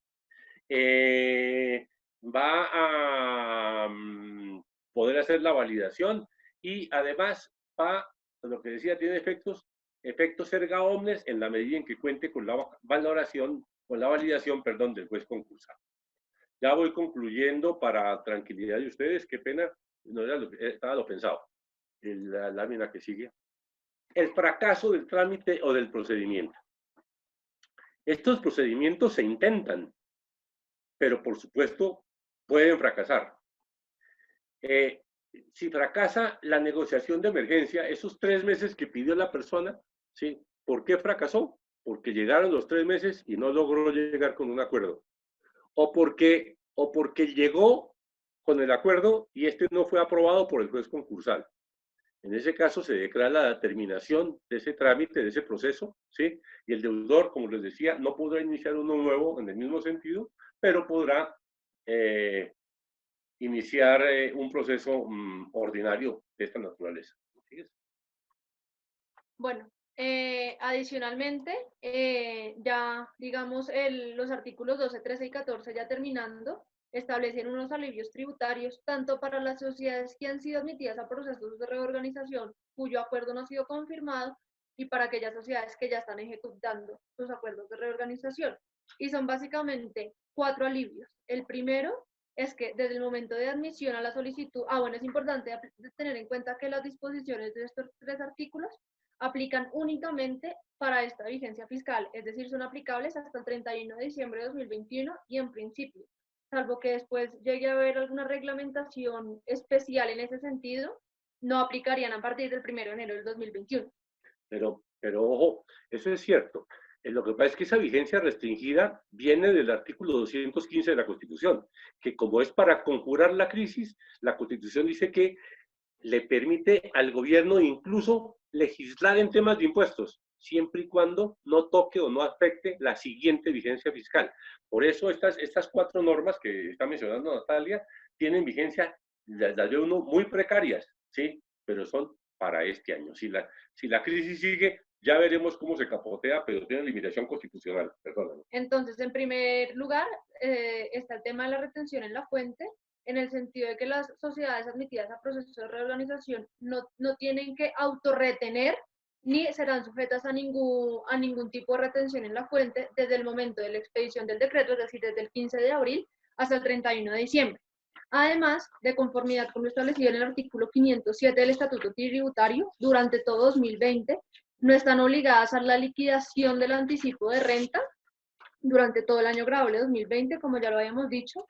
En relación con la retención del IVA, únicamente están obligadas a la retención del 50%, no del 100%, entonces esto obviamente aumenta los alivia la caja de las sociedades. Y por último, se refiere a la no obligación de liquidar renta presuntiva durante 2020. Aquí hay un tema importante que hay que tener en cuenta, y es que de conformidad con la ley 1116, desde el momento de la confirmación del acuerdo, las sociedades que tienen un acuerdo en ejecución no están obligadas a liquidar renta presuntiva. El decreto 560 estableció una regulación especial en el sentido de que no es solo para aquellas que ya tienen un acuerdo confirmado, sino también para aquellas sociedades que están con su proceso de reorganización en trámite. Y por último, ya el artículo 15 del decreto 560 se refiere a las suspensiones temporales de algunas disposiciones por considerar que pueden ir en contravía con las demás disposiciones del decreto 560. El primero, y tal vez, bueno, los cuatro son muy importantes en este sentido, es la suspensión de la segunda causal o el del segundo supuesto de admisión al proceso de reorganización. Según la ley 1116, en el artículo 9, las sociedades que solicitan su admisión a los procesos de reorganización tienen que estar en cesación de pagos, es decir, tener dos o más obligaciones vencidas por más de 90 días que representen por lo menos el 10% de su pasivo, o estar en incapacidad inminente de pago. ¿Eso qué quiere decir? Que el flujo de caja de la sociedad refleje, o según las proyecciones de caja de la sociedad, dentro del año siguiente a la fecha de realización de las proyecciones, la sociedad va a estar en cesación.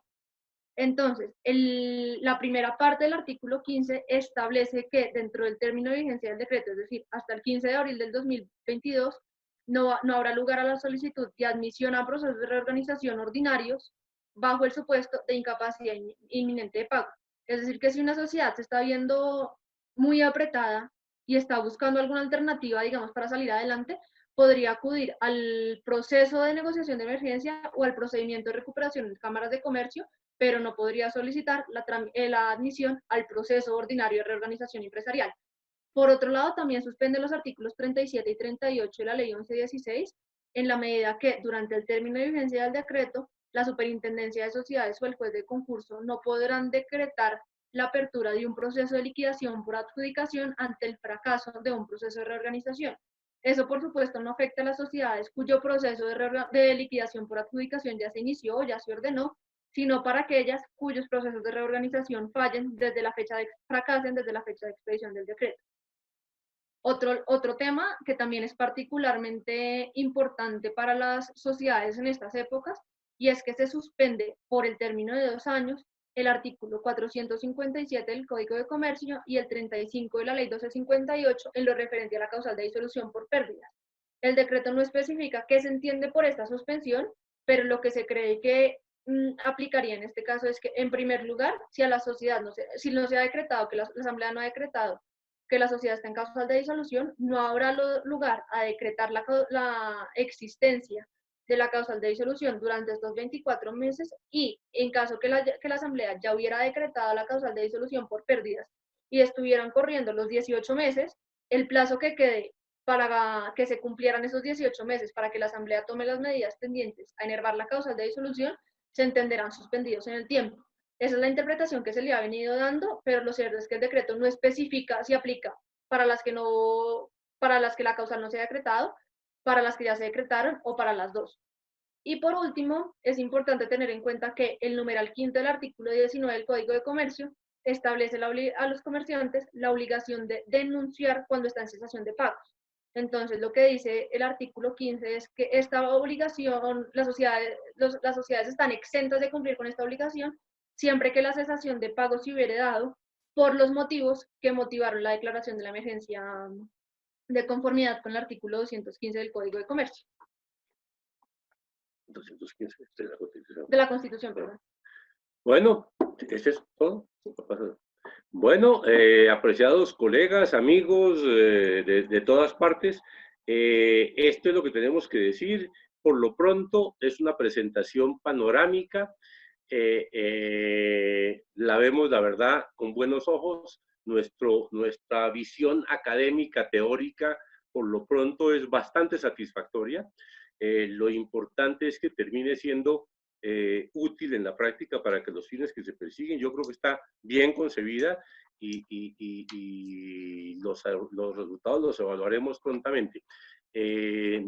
Suponemos no tener respuestas para todas las inquietudes, pero sí nos gustaría oírlas y no tengo ninguna duda que entre todos los asistentes lograremos aclarar lo que corresponda. No sé, doctora Alba, si hay preguntas. Sí, doctor Cuberos, muchas gracias. Hay bastantes preguntas y hay muchas relacionadas con la descarga de pasivos. Ha habido un comentario generalizado respecto de que todos los acreedores tienen derecho a pago. Entonces, ¿de qué manera debería entenderse la vocación de pago? ¿Qué criterio debería aplicarse para saber cómo se hace la descarga de los pasivos? Y principalmente si la descarga se realiza en todas y cada una de las acreencias a prorrata de lo que sería ese pasivo en exceso, o si simplemente se hace respecto de los últimos acreedores y últimos pasivos que en teoría no tendrían vocación de pago. Bueno, me interesa cubrir toda la pregunta, Alba, y si se me va algún pedazo no estoy eludiendo nada, es que se me olvida, ¿sí? Entonces, en la primera cosa, la descarga es una figura novedosa en nuestro derecho. Existe primero que todo, la trajo el Código General del Proceso para la persona natural no comerciante. El artículo 2488 del Código Civil dice que la persona responde de sus deudas con sus bienes presentes y futuros. O sea que la persona natural no comerciante, según esa norma, si la tanquearon de tarjetas de crédito y consumió 2.000 millones de pesos, nunca va a terminar de pagar. Porque cada vez que consigue un puesto, cada vez que compre algo, y entonces la ley dijo, un momentico, el Código General del Proceso dijo, un momentico, ya no se responde con los bienes futuros, sino con todo el patrimonio que tenía en ese momento, que era el que era prenda tácita, ¿correcto? De aquí para adelante, esa platica, perdón, como se dice coloquialmente hoy, esa platica se perdió. ¿Correcto? Se paga hasta donde alcance el patrimonio actual. Punto aparte. En el régimen actual, estamos hablando de la descarga de obligaciones, estamos diciendo, aquí nos metimos, el empresario se metió en una empresa, ¿sí? Y entonces aportó el 100 millones, otros 50, otros 30, 800, hizo una empresa con 1.000 millones de pesos, compró unos activos y empezó a perder plata. Y hay un momento en que el patrimonio es prenda de sus acreedores. Pero, lo decíamos ahorita, si tiene 1.000 millones en patrimonio, ¿sí? En capital, perdón, en activos, pues discúlpenme, y tiene pasivos por 1.500, pues hay 500 millones que no tienen vocación de pago, ¿sí? Que serán de las últimas clases. Vamos a eso. Esos 500 millones se perdieron. Entonces, Alba dice, que le preguntan, dice, bueno, ¿cuáles fueron los que se perdieron? Dentro de los principios generales de la insolvencia, dice la comunidad de pérdidas. Eso es mentira, ¿sí? Comunidad de pérdidas no hay. Hay lo que yo he llamado comunidad ascendente de pérdidas, porque las pérdidas vienen de abajo para arriba. Una verdadera comunidad de pérdidas sería la que usted está mencionando. Dice, oiga, esta compañía no tiene sino el 80% de activos, ¿sí? Pues que todo el mundo perdió 20% y vámonos, ¿sí? Esa sería una comunidad de pérdidas. Segunda hipótesis, hay un principio jurídico que habla de prior tempore, prior injure. Primero en el tiempo, primero en el derecho. Ah, no, que cobren los primeros hasta que se acabe la plata y los demás se quedan sin nada. El legislador colombiano y los legisladores a nivel mundial, no sé si todos los países, pero todos los que conozco sí, tienen unas categorías. Unos con criterio social y otros con criterio contractual. Y entonces dicen, no, un momentico, no vamos a aplicar proporcionalidad absoluta. Dos, tampoco vamos a aplicar primero en el tiempo y primero en el derecho, porque hay unos sujetos privilegiados a los que hay que pagarles sí o sí, primeramente. Y entonces vienen las 16 categorías del libro 40, del título 40 del libro cuarto, y dice, primero que todo, los niños. Segundo, los pensionados. Tercero, ahí estoy complementando con lo que ha dicho la Corte Constitucional. Primero, los niños, los pensionados, los trabajadores, la seguridad social, la DIAN, los prendarios, los hipotecarios y los proveedores y los quirografarios. Dicho de una manera muy rápida. Entonces, comunidad de pérdidas no hay para contestar, ¿sí? ¿Quiénes van a perder su plata? ¿Sí? Los quirografarios, ¿sí? De abajo hacia arriba, ¿correcto? Entonces vamos a empezar a pagar con lo que hay arriba. Ahora, entonces, ¿qué es lo que dice usted? ¿Qué es lo que llamo yo la línea de flotación? Lo que equipare con el patrimonio. Ahí, en ese esquema que traza el legislador, dice que vamos a valorar la empresa, ¿correcto? Esta empresa vale 5.000 millones de pesos y debe 6.000 millones de pesos. Qué pena. 1.000 se perdieron. ¿De quién son esos 1.000? Parte es de los accionistas, que ya perdieron su capital. Y el resto de esos 1.000 es de quirografarios o de quirografarios hacia arriba, porque para eso es la prelación de créditos. No sé si contesté adecuadamente para usted y para los interesados. Usted es la mediadora. Entendería que sí, partiendo de la base además de que es un análisis que nosotros hacemos desde la firma respecto de cuál podría ser el análisis que se hiciera posteriormente en el marco de la aplicación de la norma. Pero también hay una pregunta que se relaciona con esa, doctor Cuberos, y es si estamos hablando de una condonación del valor descargado o si estamos hablando de un pago por medio de capital, y hacen referencia al numeral 2.5 del artículo 4. Bueno, vamos a ver, ¿sí? Cuando hablamos de condonación, normalmente hablamos de un término que viene desde la colonia, que son las quitas, ¿sí? Las quitas son rebajas de deuda y normalmente, siempre son voluntarias. Las quitas pueden ser totales o parciales. Y entonces, yo les pido a mis acreedores, mire, para poderles pagar, número uno, no me cobren intereses. Y número dos, ¿sabe qué? Si todos ustedes me rebajan el 10% de lo que les debo, yo con eso puedo subsistir. ¿Qué les estoy pidiendo? Les estoy pidiendo unas quitas, ¿correcto? Aquí el legislador dijo, perdón,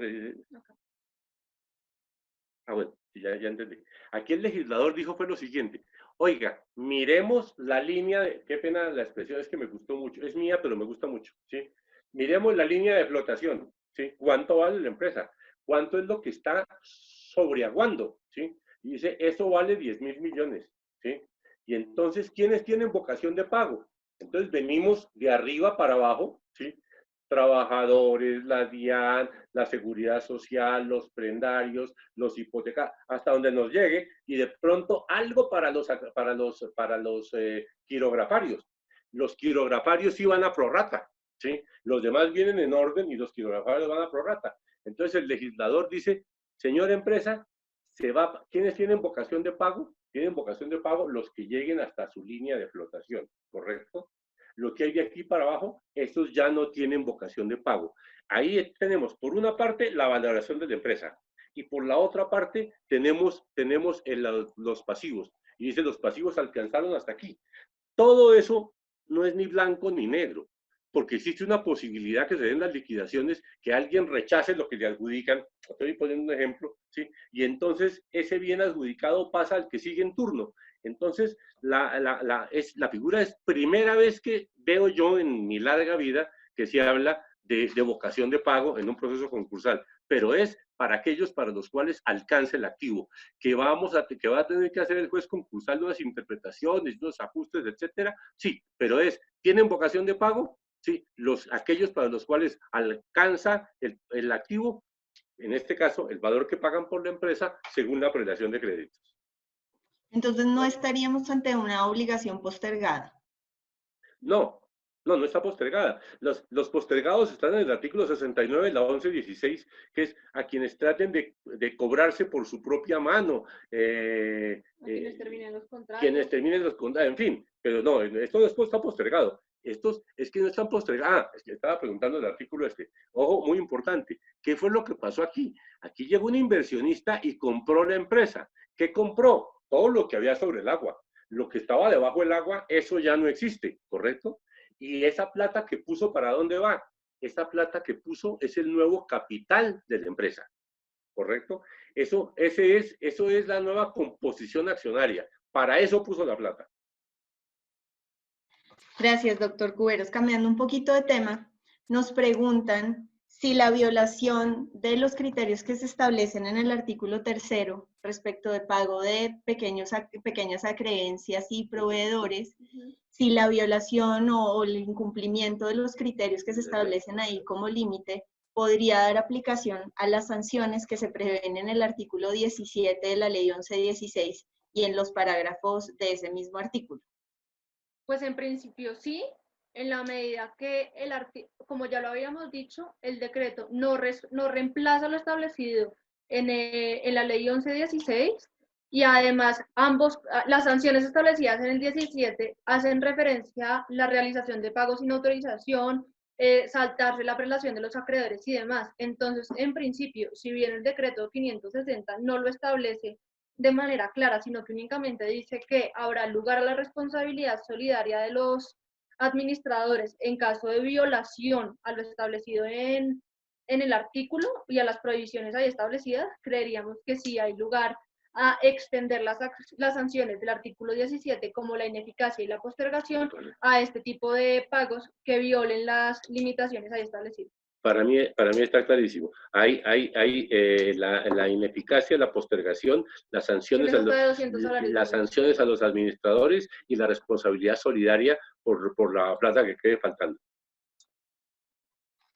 Gracias, doctor Cuberos y Natalia. Otra pregunta que nos hacen es si frente a la posibilidad de rebajas de deudas estatales se establece alguna facultad para lograr que los funcionarios efectivamente acepten ese tipo de acuerdos, o si no se habla de facultades para que los funcionarios puedan negociar libremente ese tipo de acuerdos. No la hay, y yo francamente la he hecho de menos, porque le tengo mucho miedo al pobre funcionario que con toda la razón le va a dar miedo votar, porque va a comprometer su patrimonio en cada votación que haga, ¿correcto? Entonces, yo me imagino, pero aquí estoy en el terreno de la especulación, ¿sí? que va a tener que ser directrices del gobierno nacional, ¿sí? En qué casos y en qué condiciones votan una rebaja de capital. Es que en una empresa enormemente grande que tiene centenares de miles de millones de pasivos, hacer una rebaja del 5% porque sí, va a representar el patrimonio de que se ganan todos y creo que le darían en todo un año de trabajo, ¿correcto? Entonces, ¿qué voy a comprometerme yo con mi voto? Deberá haber unas directrices gubernamentales, me imagino yo que con unas condiciones para permitirle su voto, pero eso todavía no está en el decreto. Doctor Cuberos, hay un debate en el chat respecto de la aplicación de las medidas del decreto 560 y si aplica o no a empresas que ya han sido admitidas al trámite de ley 1116, o si solo aplica para empresas que a partir de los efectos o las consecuencias de la declaración de estado de emergencia han enfrentado una crisis. En opinión de ustedes, ¿quiénes pueden someterse o quiénes pueden aprovechar los beneficios que ofrece el decreto 560? ¿Solo quienes estén nuevamente afectados, quienes ya estén admitidos, o en su opinión, cómo opera? Yo creo dos cosas. Natalia, mira, sí crees lo mismo. Creo que ya lo hemos hablado también. Número uno, lo pasado está. Si mi empresa ya fue admitida a un proceso de reorganización antes del 560, ¿sí?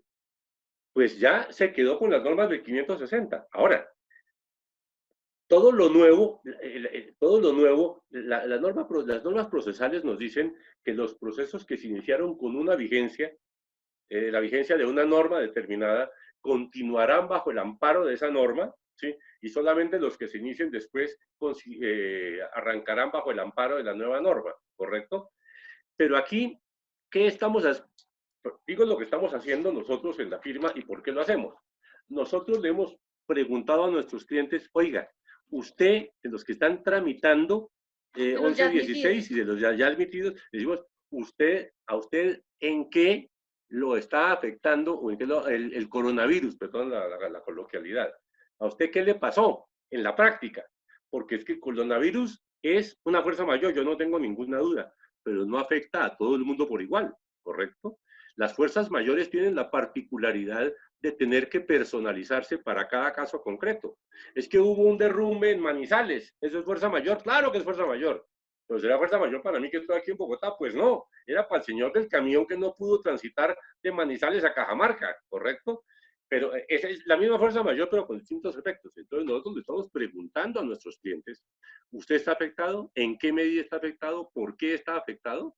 Y le estamos diciendo a la superintendencia, en nombre del cliente tal, manifestamos que está afectado y por consiguiente solicitamos que se le apliquen las normas correspondientes. ¿Qué podría ser? Estoy diciendo, si ya lo admitieron, ya no me beneficio nada con el tema de la admisión. Pero la mayoría de las normas del 560 dice, quienes vayan a tramitar o estén adelantando o estén en ejecución, por ejemplo, los beneficios tributarios, ¿sí? Yo soy del año pasado, pero no, yo le voy a decir a la superintendencia que me aplique esos para este año. Entonces, ojo, ver a ver qué afectación ha tenido para tratar de meterse bajo ese paraguas de protección, ¿sí? En la medida en que le sea pertinente, según de lo que se trate. Pero también hay que tener en cuenta, por ejemplo, cuando la sociedad ya pidió autorización de la superintendencia para la realización de un pago de manera anticipada, que podría entenderse como una pequeña creencia en el marco del artículo 3º del decreto, pero si ya se pidió autorización de la superintendencia y la superintendencia no se ha pronunciado al respecto, pues lo más lógico, por así decirlo, o la recomendación que les estamos haciendo a nuestros clientes es esperar al pronunciamiento de la superintendencia, a ver en qué términos se da, ya sea que dé la autorización o la niegue por decir, oiga, mire el decreto 560 que lo puede hacer sin autorización. Porque estamos estrenando, ¿no? ¿Pero la solicitud se presentaría de acuerdo con lo establecido en el decreto 560? No, perdón.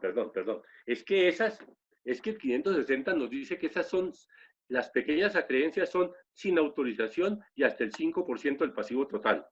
Si yo he sido admitido, es mi interpretación, si yo he sido admitido y no me he gastado esa platica y tengo unas acreencias menores, ¿sí?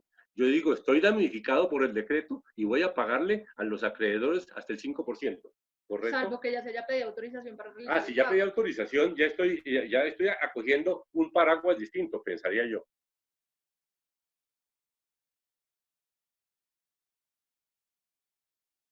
Te silenciaste. Entiendo también por lo que ha dicho la delegada de la superintendencia y por lo que ha manifestado la superintendencia, que la afectación por la declaración de estado de emergencia, pues es un concepto bastante amplio, y entiendo también por lo que ustedes están diciendo que sería un análisis caso por caso al momento de radicar cualquier memorial o presentar cualquier solicitud a la superintendencia, que tendrían que analizarse las circunstancias para determinar hasta qué punto se podría cobijar o no.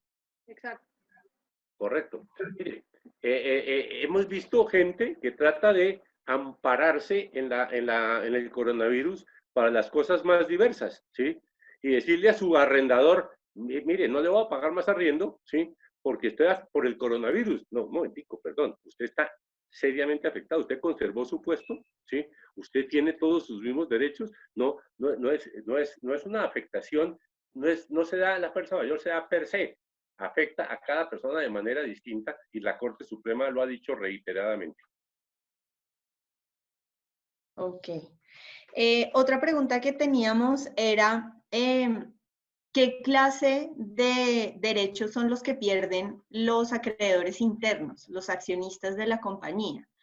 Y eso también pensando en una pregunta que nos acaba de llegar, y es, ¿cómo alguien interesado en realizar una inversión en una compañía que se encuentre dentro de un trámite de liquidación inminente en los términos del decreto 560, como un inversionista podría estar seguro de que la inversión que está realizando es adecuada si no tiene tiempo suficiente para realizar un procedimiento de debida diligencia? y en esa medida, ¿qué tipo de responsabilidad adquiere ese accionista cuando está haciendo ese tipo de inversión? Bueno, son dos preguntas, Alba. La primera es, bueno, ambas creo que son en teoría fáciles, ¿sí? La ley 550 del 99 fue la que introdujo la noción de los acreedores internos. Me imagino que todos lo saben, pero qué pena para los profanos, ¿sí? ¿Quién es el acreedor interno? Los socios o accionistas, para hablar en términos generales. ¿Quién es acreedor externo, sin apellido? Todos, los bancos, los proveedores, los trabajadores son acreedores externos. Internos, los que están detrás del empresario. Los que, ¿por qué se llama acreedores? Porque todos tenemos un interés económico en esta empresa. Cada uno al ritmo o en la cuantía de sus intereses. Entonces, a Alba le debo 100 millones, entonces tiene 100 millones de votos, punto. ¿Cuál es el derecho de los internos? Una participación en el patrimonio neto de la compañía. Entonces, si Natalia era dueña del 10% del capital, la ley entiende que es también dueña del 10% del patrimonio. Entonces dice, si el patrimonio era 1000, doña Natalia, usted tiene 100, y entonces tiene 100 votos. Pero como aquí estamos hablando de que hay un patrimonio negativo, entonces no hay acreedores internos porque ya perdieron todo su capital y por consiguiente perdieron su derecho. La ley dice que cuando haya patrimonio negativo, cada uno tendrá derecho a un voto. Es el derecho simplemente de hablar, ¿correcto? Pero aquí el legislador dijo que no tendrán derecho de voto. Es que ellos perdieron totalmente su capital y todos los únicos que tienen votos son los acreedores externos, ¿correcto? Punto. Primera pregunta, creo que esté contestada. La segunda pregunta, bueno, no tiene un tiempo para hacer un due diligence, eso es teóricamente cierto, pero si le miramos los tiempos a la norma, el inversionista, el acreedor inversionista, levanta la mano, le dice, señor juez, estoy interesado en adquirir esa empresa. Y a partir de ese momento suspenden el proceso de liquidación, miran cuántos son los gastos de la liquidación, y aquí viene su pregunta, aquí se perfecciona toda la valoración de la empresa, tiene que hacerse una valoración por mecanismos técnicos debidamente reconocidos. Entonces, a mí no me importa lo que invirtieron los accionistas, a mí me importa lo que vale hoy objetivamente la empresa. Y contratan un especialista que hace el avalúo y dice, esta empresa vale 25.000 millones de pesos, ¿sí? Pues qué pena, lo dijo un experto, correrán traslados, la gente opinará, y hay un momento en que el juez toma la decisión y el avalúo queda en firme.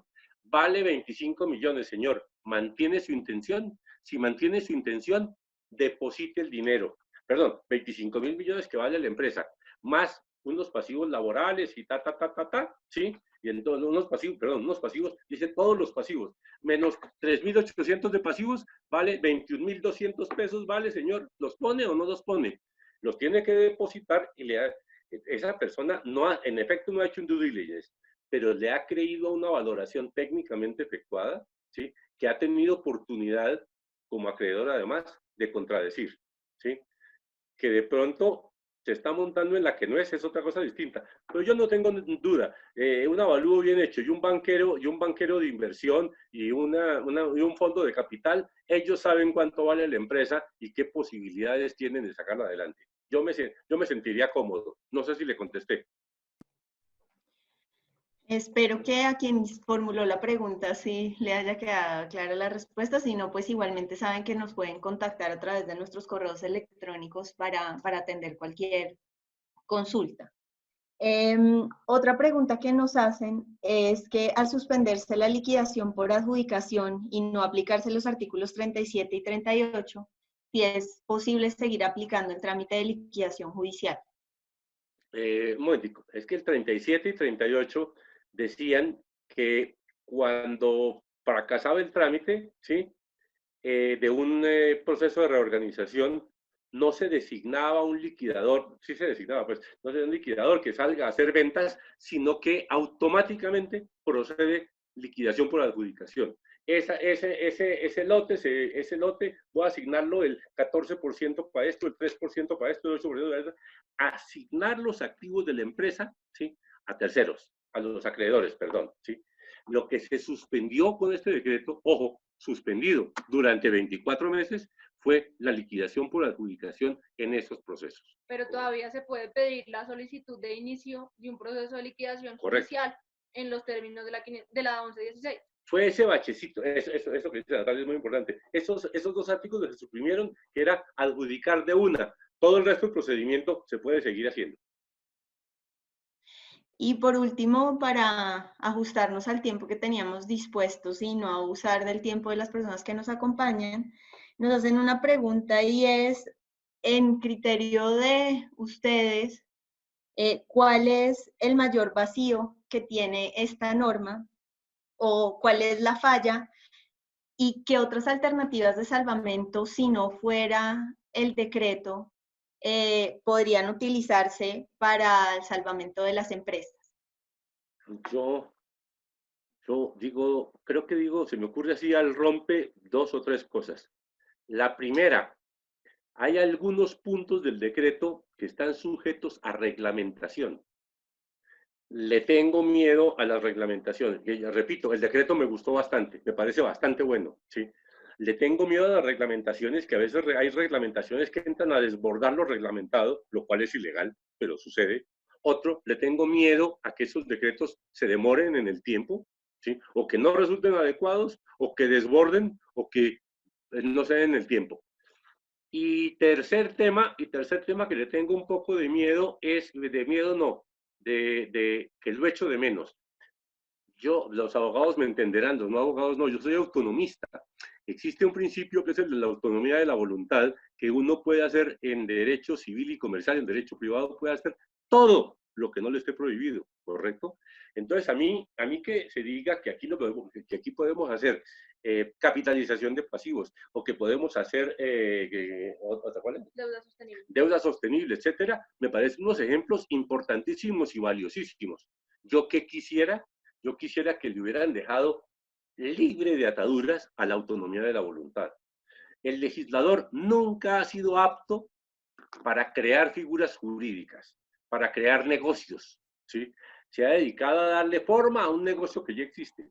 Entonces yo lo dejaría a la creatividad de las partes. ¿Sí? Miren, los financieros, los banqueros son unos genios para inventarse fórmulas, ¿sí? Los empresarios son unos genios. Entonces yo hubiera querido mejor dejar libre a la autonomía de la voluntad las fórmulas de solución para salir adelante de la crisis. Bueno, creo que con eso terminamos.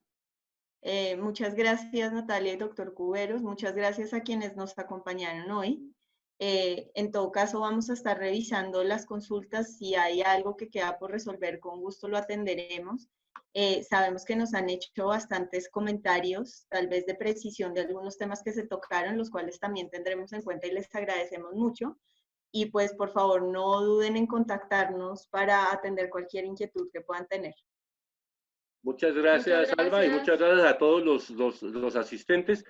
Ha sido de verdad un gusto. Qué pena que no pueda ser más de profundidad, pero para casos concretos ya veremos cómo se hace y nos veremos en el foro y nos veremos en la superintendencia y nos veremos sacando adelante los negocios y el país. Muchas gracias.